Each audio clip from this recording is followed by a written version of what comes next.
Good afternoon, everyone, and welcome to the African American Museum and Library. My name is Marco Frazier, Library Assistant, and I am the co-host for today's event. As customary, everyone is on mute at this time. You're more than welcome to use the chat feature, raise your hand feature during today's event. Just a bit of information about us. We are a research institution that specializes in African American history.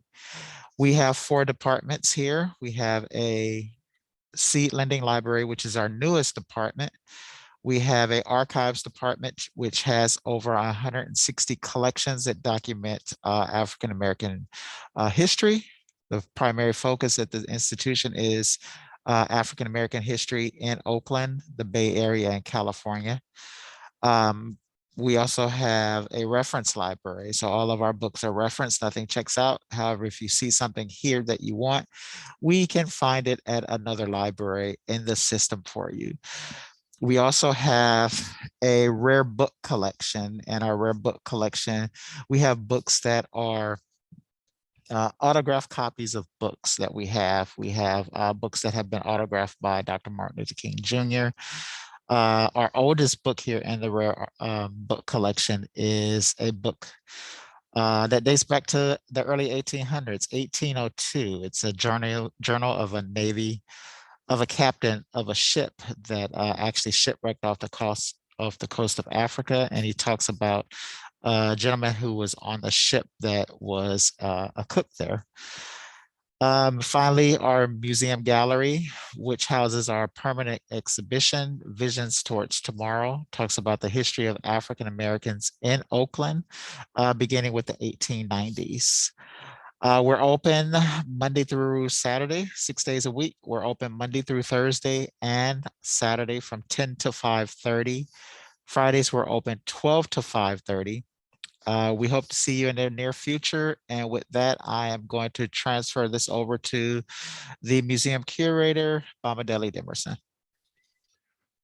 Well, thank you, Marco. Good afternoon, everyone, and thank you for joining us this afternoon. My name is Bamidele Dimerson, and I serve as the Chief Curator at the African American Museum and Library at Oakland.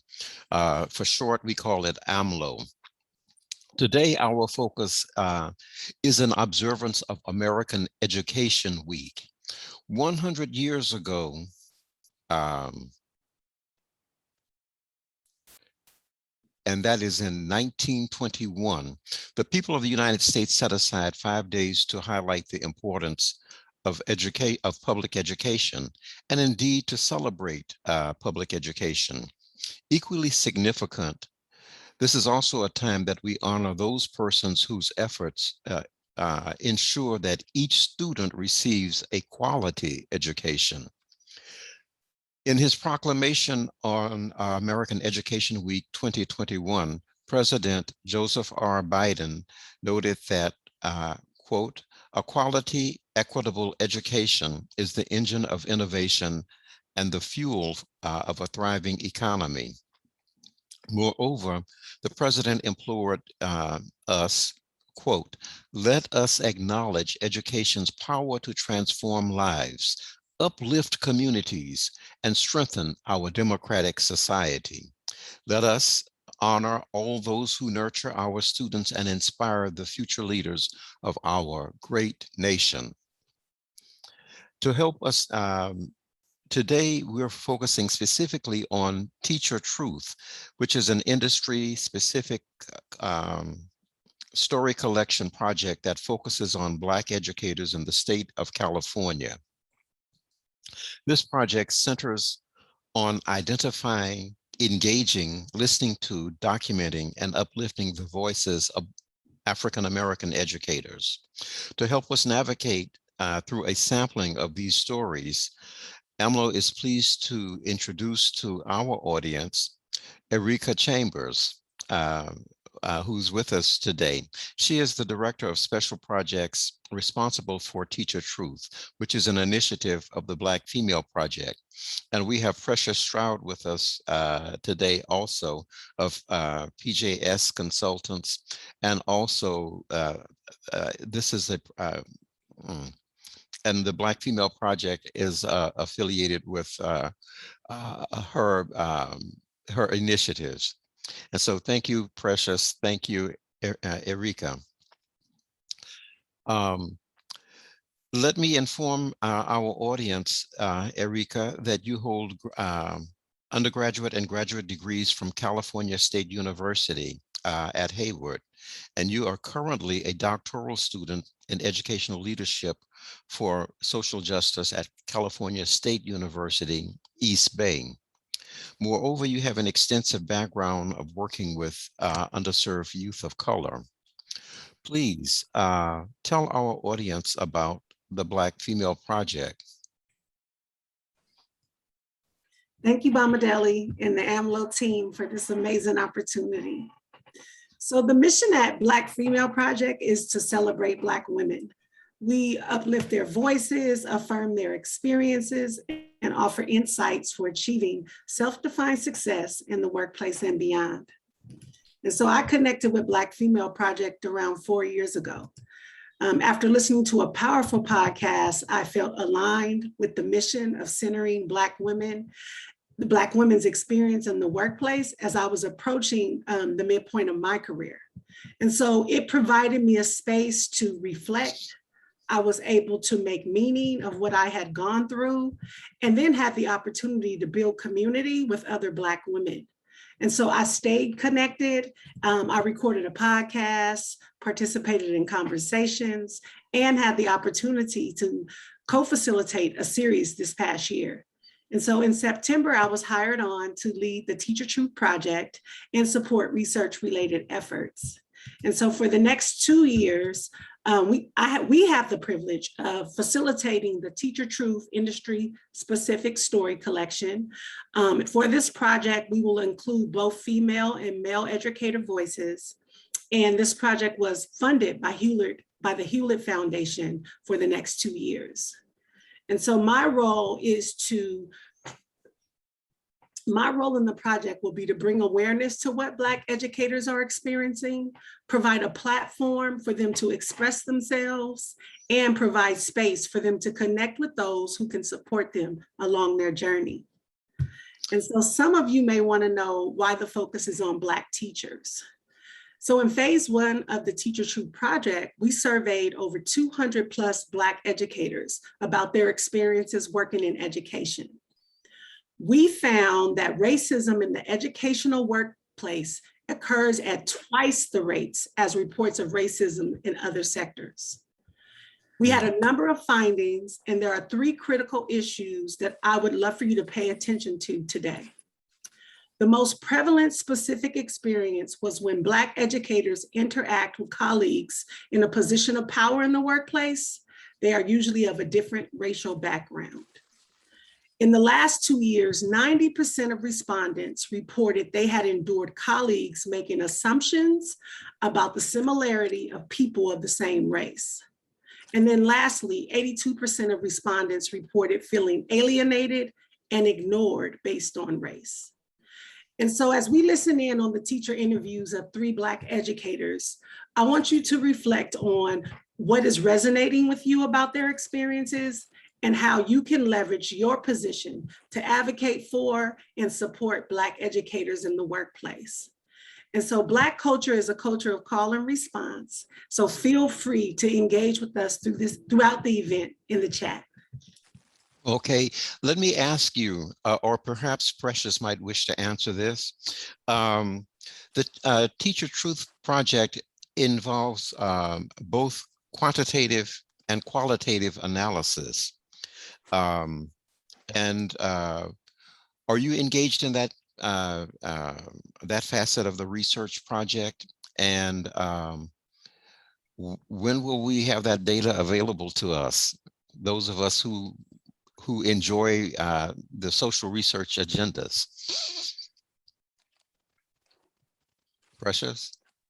Well, thank you for the invitation, and Eureka absolutely has all of that information. So thank you so much, but I appreciate the opportunity to say thank you to you, thank you to the library, thank you to everyone for having us today, and also for the partnership that has been building since you became the director a few years ago now, at our first event, that was a community event hosted by another organization an effort that we helped co-found called Love Action Reaction, which was focused when Afrotech was coming, I think the first time to Oakland, we invited a lot of community people who we knew were connected to other people together to have a conversation about the impact of technology and what that really meant, what it even meant for so many of us who didn't have a connection directly to the tech industry. So since then, the Hewlett Foundation invested in our story collection.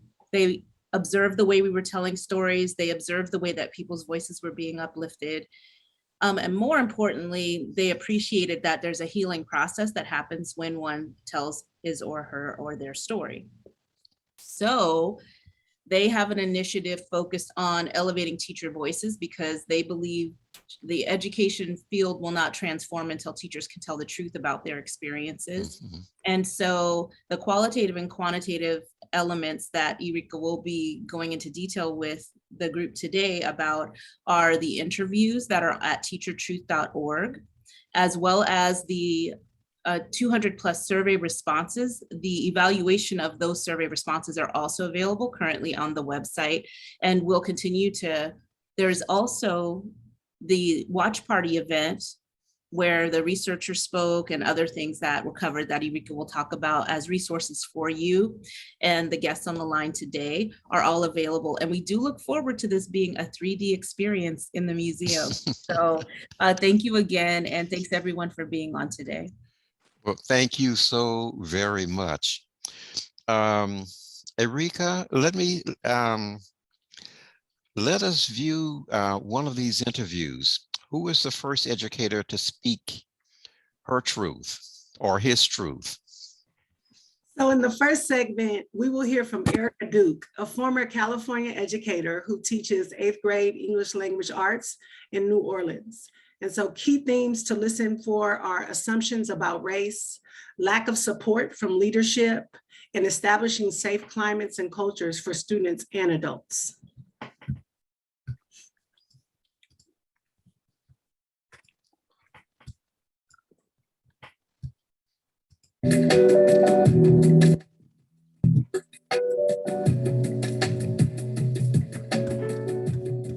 Quality that I have that's very impactful as a teacher is my ability to create and foster a relationship with my students and their parents. I think it is very meaningful. It has its pros and its cons in the classroom, but I think it also depends on you as a teacher and how you set up your classroom environment in terms of management as well. So you can execute, because you still have to teach the content, but I would say creating relationship and actually fostering relationship. I think that's very, very important. Yes, I advocate for Black students on campus. I advocate for them because some things they may not be able to vocalize, or they may be able to vocalize, but it may not be articulated in a sense where someone can just simply pick it up because they're saying or speaking and expressing how they may be feeling. So yes, I'm advocating for my students 24/7. When I think of space, I think about the people in that space that creates the space. You know, do I create a safe space for my students? I believe I do. I hope I do. I've always had students say, Ms. Duke always makes the room feel like we could be creative, or we never done such and such until we had Ms. Duke. Even with Black educators, when we even think about race, that doesn't necessarily mean the space is going to be 100% safe for them. I just think about the teachers that come into the space that may not be fully comfortable with working with students. That may not look like them, you know? Are those spaces safe? What type of climate and culture? Is this a safe climate and culture for not just the students and the teachers, but the community? I do think about these things, but I guess I try not to let it consume my world, because I have to do the work and operate under the guise of racism and all the isms in the world we operate under. When I moved to New Orleans, I was teaching 5th grade, and one of my students, 5th grade students, said to me, they said, Ms. Duke, you know what? You look like us, but you don't act like us. I wasn't mad. I wasn't like upset about it. I was like, you know what? You're right. I do look like you. I probably look like your cousins, whatever you want me to be, but I don't act like you. And that's perfectly fine. I want you to know that there's Blacks all over this world. I come from a totally different place. I'm not from the South. Being from California, being Black from California and coming to New Orleans, I have no family there, right? And so that was a cultural shock for me. It was very different for me as a Black educator. Just because I'm Black doesn't mean I'm going to necessarily fit in all of a sudden and know the routes and the ropes. No, I still have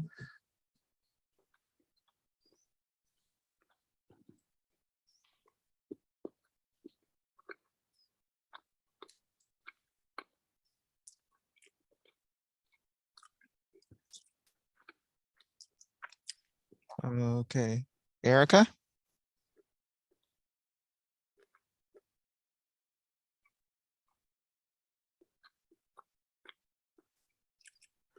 Go ahead, Bamadeli. We may have lost Erica. Precious, are you there? Yes, and I see her coming back, but I'm happy. Oh, there she is. Would you like us to start? Oh, nope, here we go.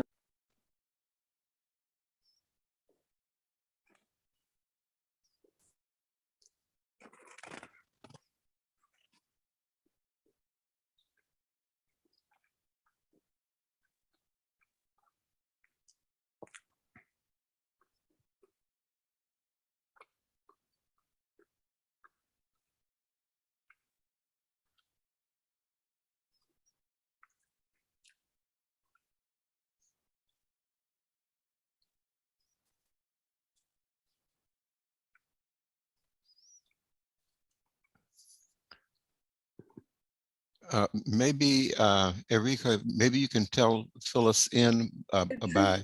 and know how to navigate and stand up for what is right. But I believe as a teacher, so I would say no, I was not prepared.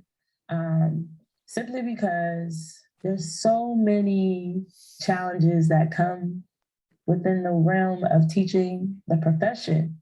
And I guess it depends on your team. Again, going back to that network of support, I guess it depends on your character, right? Your qualities, the traits that you have as an individual.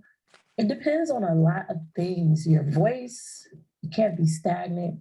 These days, you cannot be scary going into the classroom, going into just the realm of education. A time where I felt just inadequate support because I was facing a challenge was when I was teaching kindergarten, because I was dealing with a student who I know now is special needs. But at the time, I did not know this particular student with special needs. I was concerned about her. I would get frustrated with her. But then I was also frustrated with the principal at the time. I just didn't feel very supported. But I did figure out how to get that student in the evaluation process for an IEP. And I won't say I did not feel supported because she wasn't a Black administrator. I just feel as though did not have the ear and the patience and the willingness to understand where I was coming from. So if you're a leader and you don't possess the willingness to understand, but you were once in the classroom, like that defeats the whole purpose of you leading. Like to me, it does. And perhaps those are some things that I need to work on as myself, as I grow in the profession and as I even think about entering into the realm of administration, perhaps, right? But I'm like, if you're not trying to hear me, then whatever. Okay, I got you. So that was it. A time where I felt supported by strong allyship. And I would say this year, actually, during the pandemic, the leadership team at the school I teach at currently, they're all Black women. And what I admire most about them, the support and just them being there, that they know their content and they know how to come to me and help me to develop rigorous content curriculum that will really engage our students. I look for structure. I look for correction, even though sometimes I don't like it. And they're very, very bold. I sometimes look for things in people that I may not possess. I consider myself vocal, but I don't consider myself to be very, very bold. I'm very, very like mellow and laid back. And so that's one thing I appreciate about them. And so if you have a new idea and you present it to the team, they're going to hear you out. Have I presented any ideas to my team in terms of like teaching, creativity? I'm going to honestly say no. I just be doing what I want to do sometimes, as a lot of teachers do. There's so many things teachers do that's unspoken. You have to sometimes just do. And so, no, I don't go to them, but I do believe I can if I really wanted to.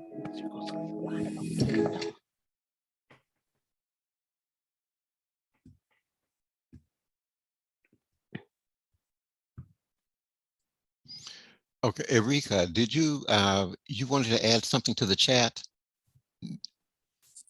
Yes, I have a question. Okay.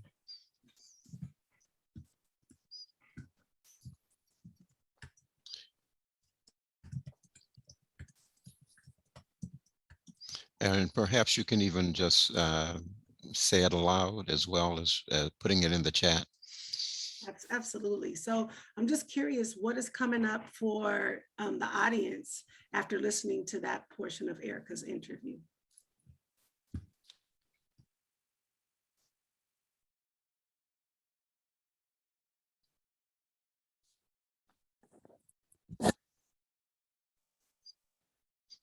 Oh, yes, Daryl. Good afternoon. Hello, everyone. My name is Daryl Bell, and, and I am from Memphis, Tennessee. And I just moved out to the Bay Area in July to go on this endeavor of teaching. So right now I am in my process of getting my not teaching certificate, but my teaching license. So yeah, thank you, Miss Stroud. But from what I got in the interview, I thought that it was interesting how she was saying that she was running into problems, and about feeling safe, in a space where um, she is essentially thousands of miles away from where she's from, and having to get this transition going to where people hear you and understand you, because the way you relate to kids that look like you is a lot different from the traditional ways that other um, teachers have historically done. So I think that it's really intriguing and important to hear that viewpoint, because for people like me who have anxiety and it gets kind of tough to express stuff, a lot of other people who can say it a lot more eloquently, like Miss Erica did. I hope I'm pronouncing her name correctly. But yeah, I think that it's great that she could give essentially my viewpoint, basically her going to the South to teach and me coming from the South to come out here to teach. It sounds like the exact same thing. So yeah.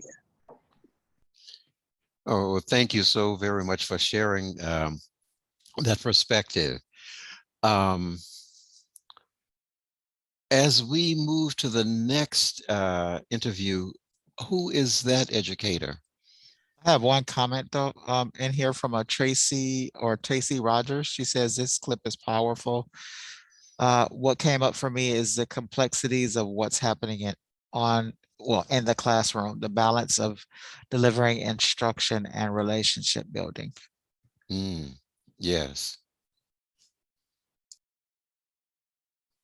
There was one more, it came in anonymous, that said Black people are not valued in the system and you may have to do your own thing to reach your own students. Okay.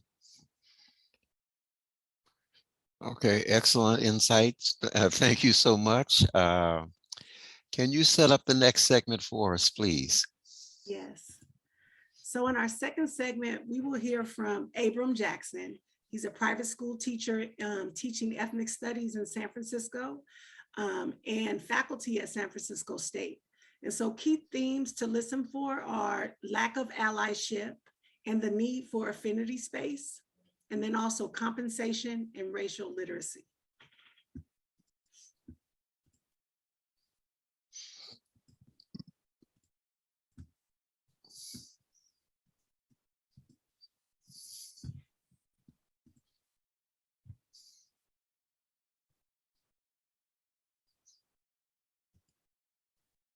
To school them about what former school where the deans made a decision about cornrows not being appropriate. And then I had to school them about that we're not doing that, and that cornrows are just as professional as other hairstyles. But when the conversation comes up around enslavement or the experience of Black students in particular, it's not being really thought of. So let me give you an example. Like, a Black student is not going to do a debate where they take the side of the Confederacy and then try to understand what they were thinking. You know what I mean? So that's why I actually stick around at these PWIs and independent schools, is because if I'm not there to do it, then who is? And so that's part of my commitment, or the reason I'm still there, is because these things pop up and I'm able to use my voice. I don't think anything really prepares Black teachers for being one of the few faces in the room. And it doesn't matter the system, charter, private, public. What I learned is that the context in terms of the colleagues that we all had were all white, or majority white, and majority white women. And with that comes a certain experience. And so nothing prepares you for that outside of like the support I get from affinity spaces, the camaraderie and community that comes with that. But like teacher education training, I have a master's in teaching. That didn't prepare me for the professional dynamics of speaking up for myself and being the only one. It taught me other stuff like theory, content, but not how to navigate. I have felt maybe a lack of allyship when I present something to a colleague or a supervisor, and it's clear to me that they don't believe me, that they don't know that that's what's up. That hurts me often. And it makes me feel like my input isn't valuable. It comes down in terms of a larger systems to us as people of color naming something that's true and real and a problem, and then having to go to our superiors or whoever's in charge in terms of admin or even department chairs, different types of kind of leadership roles with this concern. And because of their own kind of bias, not understanding and seeing it. And this to me is therein the problem. And so we need more POC admin. We need more people at the top who I don't have to explain why that's wrong. Regarding the impact of race and racism on my career, I think about my position as a Black, gay man who's middle class, but a paycheck away from poverty, probably, if you really think about it, which is very Black in terms of how we experience class. I think I mentioned I have 2 masters, an undergrad, and I have a lot of student loan debt, right? Don't have the class privilege to have gotten those things without a lot of debt. So I think about that debt actually prevents me in some ways from using my imagination more, because that follows you. There's a way in which you can get pigeonholed if you're the only one as the DEI person. And so that there's no kind of lack of reaching out to me for a consult or me as a thought partner when it comes to issues around DEI, because that's who I am. The Black guy, I'm the ethnic studies guy, that's easy. But there's other parts of me, like when you think about the content, I really love curriculum design. And I don't think I'm cocky, but I think I'm good at it. And if this is the real tension as a Black person sometimes, is you try to sometimes dim your light because you don't want to come off as being, oh, they think they're better than, right? They should be lucky that they're even here, right? I think I would love to be seen as a curriculum development guy. Like, oh my gosh, Abram has great ideas for that, as opposed to maybe just for DEI stuff. I just want to be affirmed, seen, compensated, and respected. Those are the things that come to mind that help. But of course, those things happen through systems often. And so I think about the policies. So I don't know if I have an answer for the specific policies or practices that would help me get there, but I know the feeling I want to have. And it's those things. The students know to come to me because of my reputation for being a diversity guy. But I think it's also an openness that I hopefully embody for them to feel safe to come to me with who they are, what they're going through. And maybe they also might see that I will try to make a difference, at least attempt to. My most impactful quality that I think helps me as a teacher is humor. I really do believe humor goes a long way with students, because especially where I'm at an independent education, people take themselves so seriously. They think it's do or die. And I'm like, no, it's not. And actually what we should be doing is understanding our world. I teach humanities at my school. That's a department. And humanities is great because it's interdisciplinary. And the word humans in there, I always tell my students, because we're using literature and art, social science, history to understand what it means to be human. Why are we here? What are we doing here? And that humor goes a long way. Now, do they think I'm funny? Do they laugh at all my jokes? No. Does it land sometimes as dad jokes? Yes. But I still think humor could go a long way. We're experiencing Black Lives Matter in a more prominent place in American awareness and understanding than ever before because of these murders against unarmed Black people from the spring of last year. And I was teaching about the movements of the late 60s. So we looked at actually early civil rights, looked at Medgar Evers, and we didn't highlight Dr. King as much because that's what most kids get, right? But they never heard of Medgar Evers, which is also, I think, tragic, right? And Stokely Carmichael.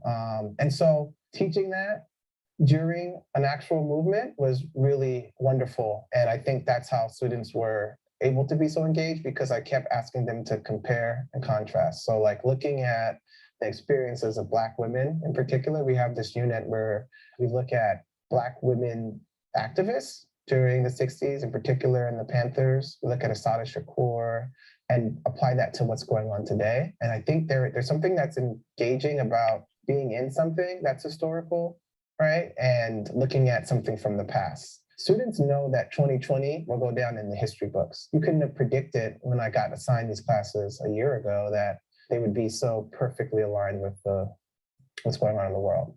And a student sent me a message saying, "Thank you, Mr. Jackson. This has been the most engaged I've been in a week," right? And that's what keeps me coming back. It's hearing that my presence and power and role as an educator is making an impact in a kid's life.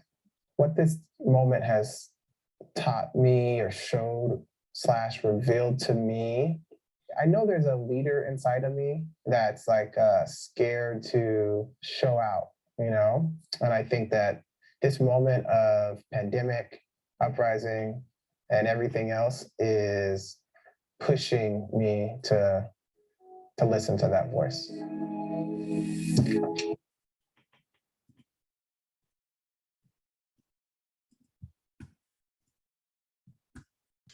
Thank you for another very insightful interview.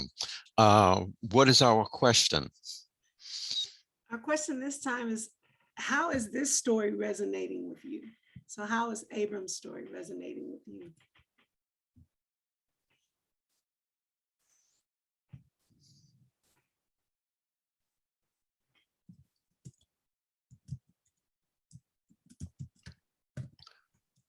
Marco, has anyone written a response? Let's see, we got one coming in now. Oh no, that's just a question, but someone had said something earlier about what stood out for her when about the first interview. Mm-hmm. Was when she said the students said she looked like them but didn't act like them, and she didn't take offense to it, but let the students know that it was okay. Uh,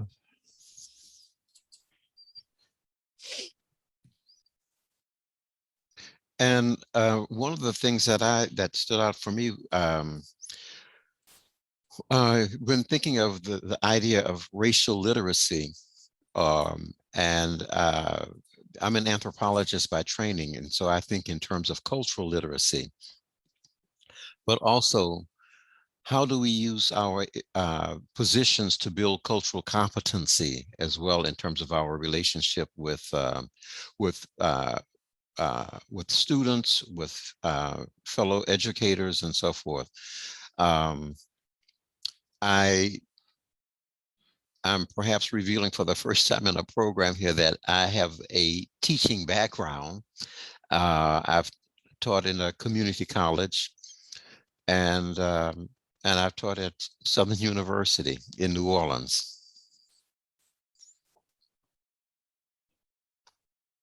But I had no problems of allyship there.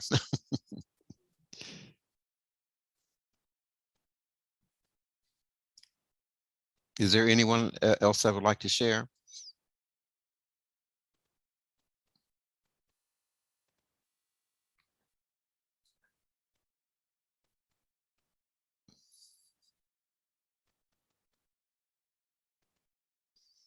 We have something from Dr. Rogers.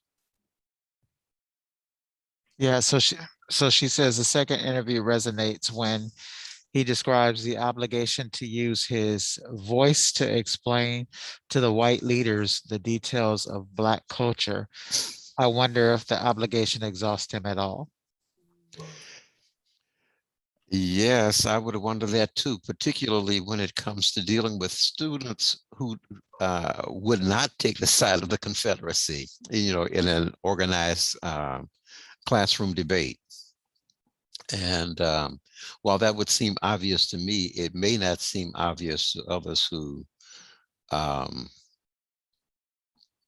think about that serious challenge that poses for a number of us, especially when we're not heard in the first place. What I found interesting about what Abram shared around being in a profession where it's predominantly white women, one of the findings in our report was that 63% of our respondents reported having experienced loss of words, but they've experienced sexual harassment. And of that 63%, 70% was male in the last 2 years. And so we just were taken aback by that number, and definitely want to dive a little deeper in future Teacher Truth events around that statistic to see what is actually happening. And so as I heard him saying, a field that is predominantly white women, with a sense of urgency, it helps us once we begin to think about, well, what is happening? What is taking place in our school sites? That 70% of males are experiencing sexual harassment. And so just something I wanted to lift up as I thought about how his story resonates with what we found. Well, I would certainly be interested when you write up the qualitative and quantitative data, the results of the research. I'm sure that is will be an eye-opening point of view for many. Okay, and the third educator, can you set that one up for us? Yes. So our final segment, we will hear from Kia Walton. She's a middle school 6th grade math teacher in Oakland. And so key themes to listen for are being an exception to the rule, unlearning white supremacy culture, and humanizing leadership.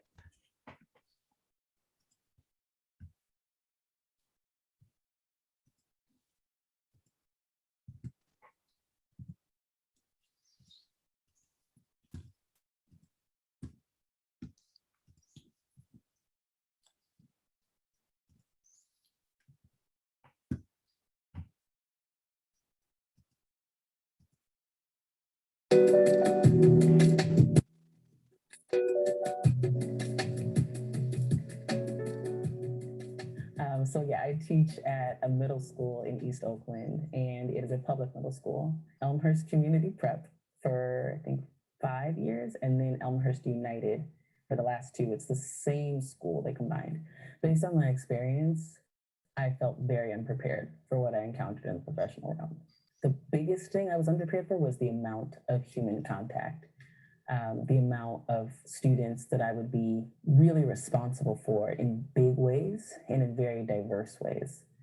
And so I was a culture shock. I was like, oh, there are choices being made here. I got it. Okay, so I'm gonna actually have to make this compelling. I'm gonna have to meet you where you're at. That's some of the patterns that I'm seeing that are definitely racialized. Black students just encounter more referrals, more reflections, and you can offer a reflection, or you can offer a reflection. It's like, hey, let's think about what's going on here, versus like, you better sit down and reflect on what you did. And so I sometimes think people are like, I gave them a reflection. I'm like, no, you were super rude and handed them a pink sheet of paper and said, this is your last step before, the big scary red paper. It's not normal how we treat Black people. It's not normal how we treat anyone who's not white, male, able-bodied, all this stuff. Like, it's not right. And that is persistent and pervasive and impacts literally every single day of the work. It pulls us backwards in time. Black students need advocacy because America is racist and anti-Black, and they're here. We are here. Black culture, in a lot of ways, the parts that aren't like ripped and pulled and torn and reworn as new in someone else's, is disparaged. It's just put down pretty frequently. And so if you show up in any of those ways, as a Black student, the ones that we don't approve as a society at large as like acceptable or fun, you automatically run the risk of being looked at as incorrect. It's seeing these people as like fully endowed with rights, worthy of respect, and also small little squishy children who want to play and are kids. I think it's looking at them as humans. So that is always present. So I would say, yes, I'm always navigating safety for my students and safety for myself.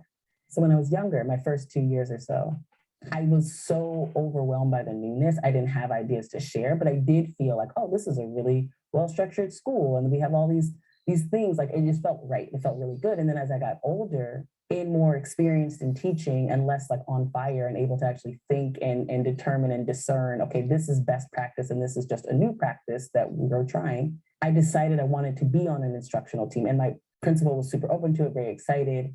I feel like what I consistently brought was like this push to be slower and this push to kind of humanize ourselves, because our school gratefully does try to dig into race work and bias. And what we were realizing was a culture of white supremacy, particularly in our instructional leadership team. And those are big words, those are heavy words, those are words that don't always get used accurately. And those were the only words that I think people were hearing where it gave them pause enough to be like, oh, I'm offended, let me check in. And so I don't think I would have had the strength alone to name those words or consistently try to keep impacting the IoT space had I not had those other women thinking through with me and validating that, no, this is right.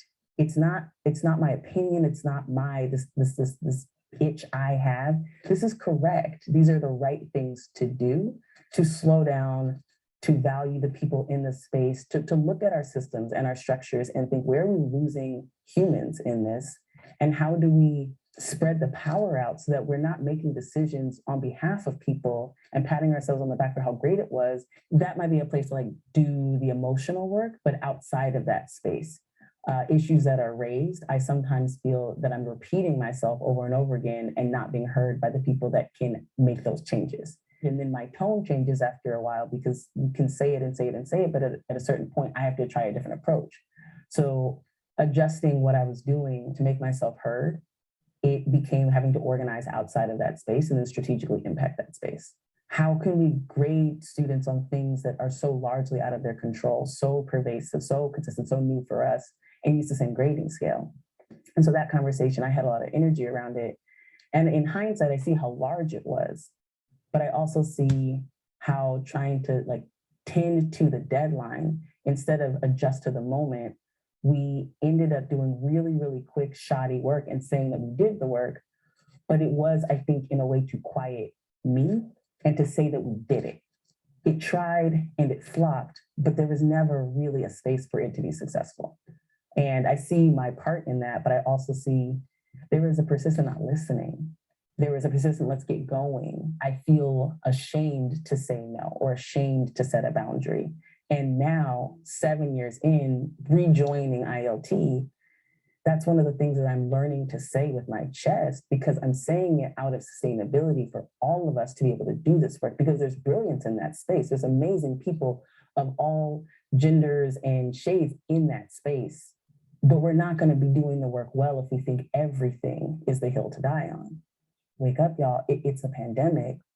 We call it distance learning, but this was crisis learning. We didn't choose this. This isn't a college course that you take online.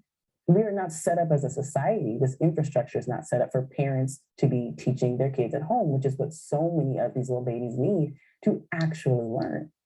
I feel that I have taught during a crisis time before, and honestly, like, not being very sincere, it is teaching as a Black person in the United States of America, teaching students who are of color, teaching anybody.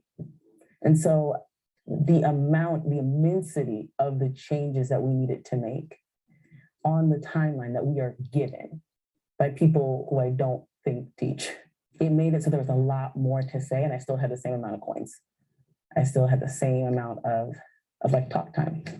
There's a finite amount of time. And if you are consistently trying to change the content of something or change the energy of something or the mindset of something so that you're not harming Black kids, we're not spending energy thinking about Black joy, Black excellence, Black growth, Black intelligence, Black ridiculousness.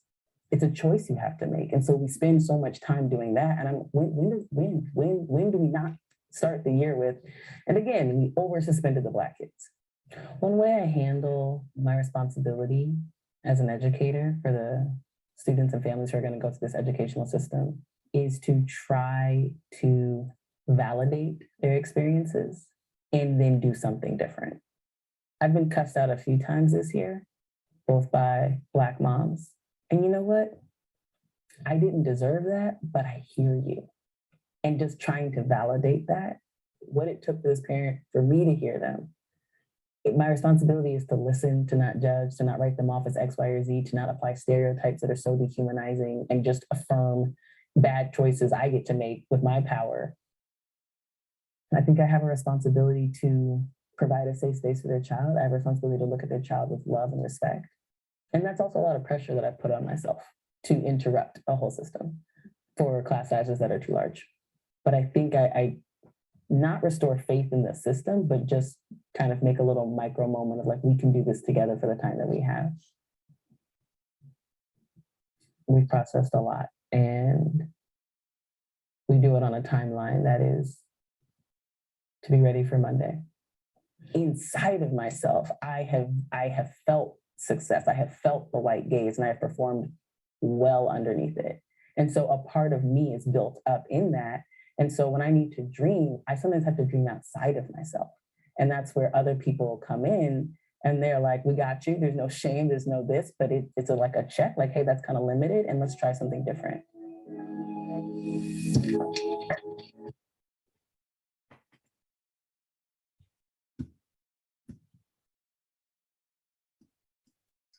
Our question. So we had another comment in here from Daryl Bell. He was talking about Mr. Abrams' interview. He said it resonated with him because he taught humanities to his students and also incorporated the human aspect into it. He also discussed how humanities essentially gives you the option to study different subjects through interdisciplinary studies. Mm-hmm. Okay. Erika, our question for the last interview. Just curious how the audience connected with Kia's story and what she shared.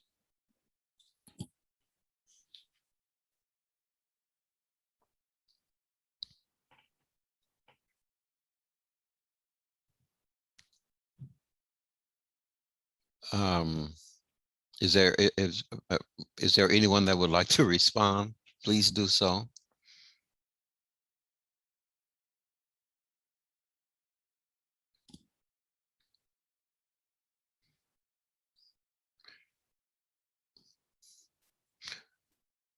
What intrigued me was the issue of her comment about the race work that's done in the schools, yet there is the bias, and that and the very fact that she would have to say that she has to be an advocate for Black students. I mean, and I understand that.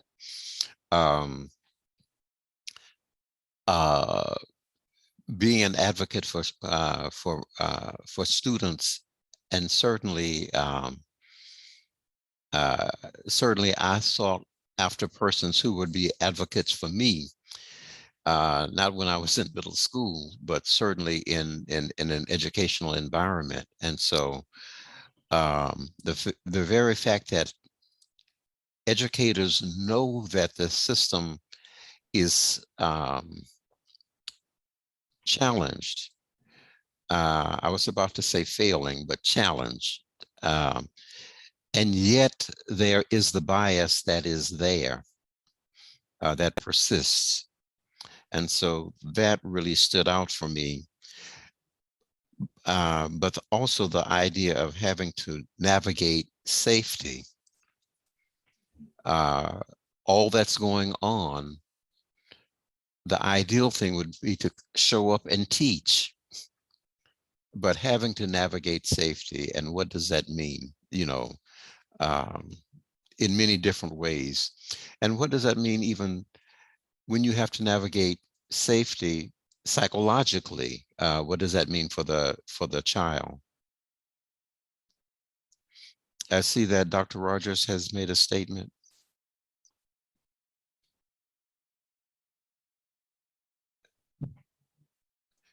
She says Kia's story resonates when she mentions the logistics of time or time constraints and the amount and the increasing amount of responsibility teachers have, while the time to prep or deliver doesn't increase. Yes. Pardon me, Bomadile. There was one more that came in. Don Griffin says, Kia's story touched me by the bias that most people and educators have. Understanding a culture that they really have no way of knowing. And then there was a part 2, let me see. And they really can't understand. I'm not reading it verbatim because, and even with an explanation, I don't think they could, unfortunately. But the question is, should we expect our teachers to understand? You know, if we talk about cultural competency building, if we talk about cross-cultural communication, that is just absolutely necessary to move forward. How will that ever take place if we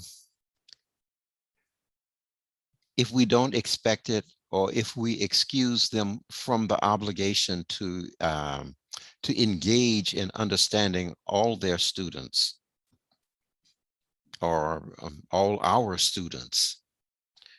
And so I think that that's an ongoing issue for educators, and certainly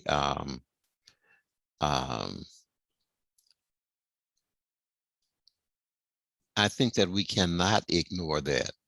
And I don't want to give anyone excuses. You know, I really don't want to do that, because we have to adapt. And when I say we, in this sense, I'm referring to those who are Black, who are in these positions, have to be well-versed in dealing with everyone. And I would expect that the same for teachers who are not necessarily of the same cultural background as I am.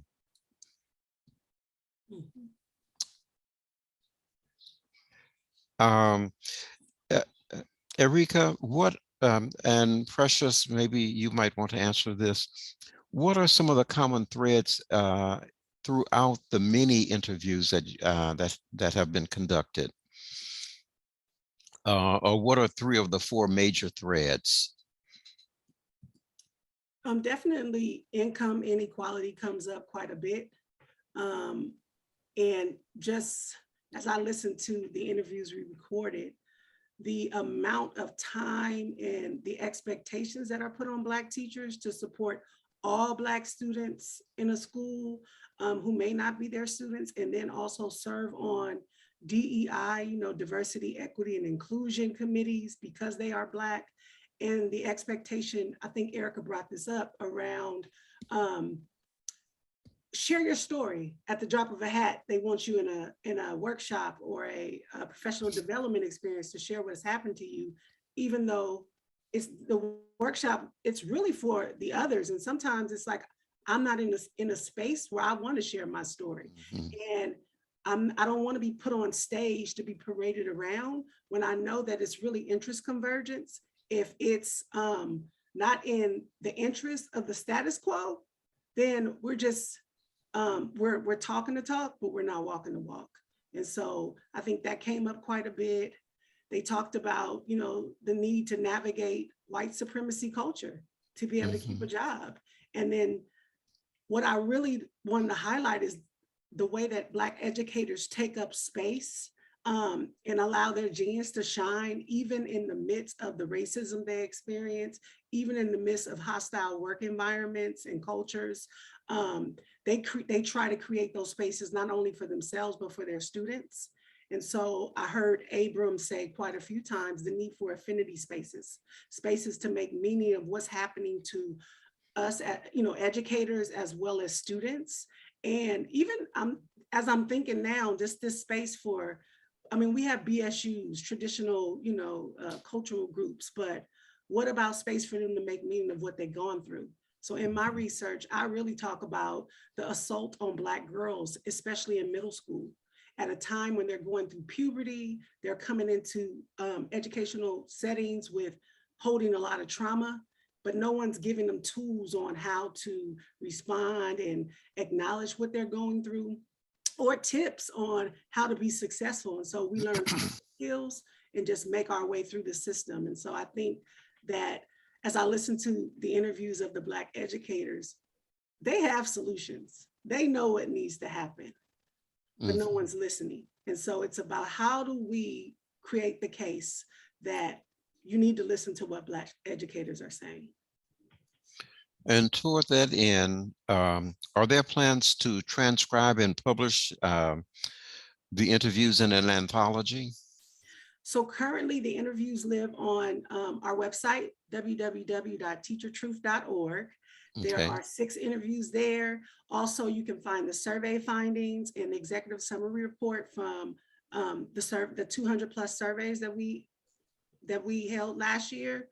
And you can also contact me to get engaged to find out more. And so we want to learn from the audience, like, what do they want to see next? What do they want to see next from the Teacher Truth Project?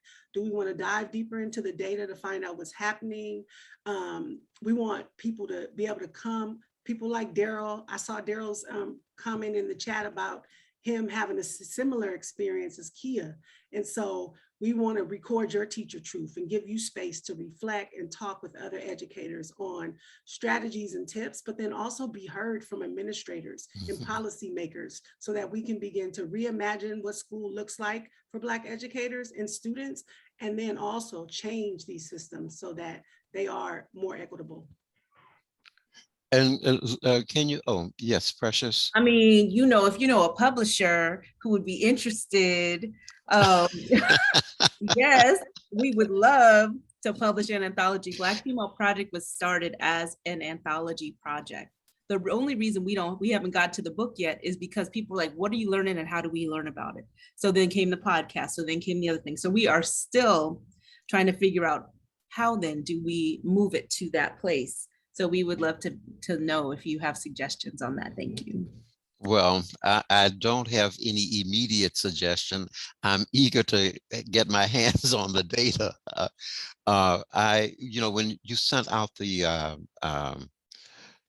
first 2 or 3 interviews, I immediately reacted and said, and this was I think in May, and I wrote you back and I said, oh, this would be exciting to have for American Education Week, to look at a few snippets of some of those interviews. But I'm wondering, in terms of the data, would an independent researcher be able to conduct a secondary analysis of the data that you've collected? Since it's I know Eureka was, I know she's like, so the data that we collected, an independent researcher has published like, I don't know, is it 75, 35-page report. It's available on the website now. okay. The survey findings, that is their independent, the firm is called Menlo Education Research. Okay, thank And you. so they did but now Eureka started with us actually as a research fellow. Like, this was her whole focus. And then we were able, through having the grant renewed, able to expand her role into this additional function where she is now the lead on Teacher Truth, in line with her research in her dissertation project. So the question now is, what is the next step? So we asked the funder, because they're saying, well, what does all this mean? We said, we don't know until the field tells us. So now what Eureka will be exploring with the research team, our research partners at the University of California, at Berkeley Graduate School of Education, Menlo Education Research, and RICA, and a few of their people in their networks will be exploring, what do we do next? Because partly we have to get the data that we've already, and the findings that we've already collected out into the world for you to respond to.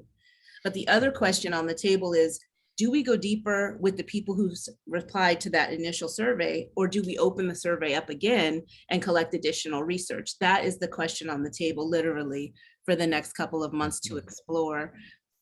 So that's where we are. Okay, thank you so very much.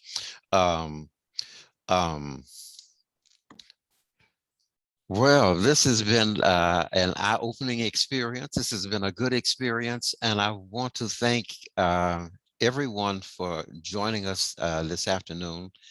I want to thank you, Precious, and I want to thank you, Eureka. We appreciate this very much. And let me say, Ms. Chambers is soon to be Dr. Chambers. And so we want to thank you for showcasing selected voices from this very important research initiative, Teacher Truth. Please, if you can tell us one more time how to get to the website. Absolutely. So I saw Precious drop the event survey into the chat. We would love for you to click that link and just take that survey so we can hear how this event resonated with you. And then you can visit the full collection at www.teachertruth.org. I believe that's in the chat. And then subscribe to our mailing list so that you can learn more about what Black Female Project is doing, and then just support Black Female Project and Teacher Truth.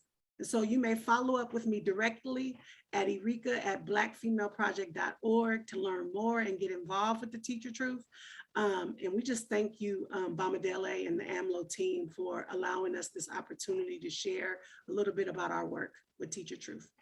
We thank you for sharing it with us. I'm so glad that you conducted the interviews. I'm so glad that we were able to showcase, segments of 3 of those interviews on today's program. And just as a reminder of the remarks from Joseph Biden, the president, he stated, let us honor all those who nurture our students and inspire the future leaders of our great nation. And I want to thank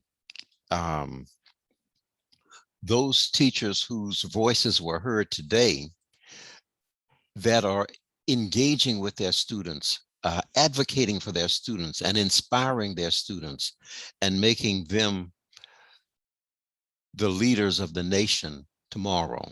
And so let me say thank you.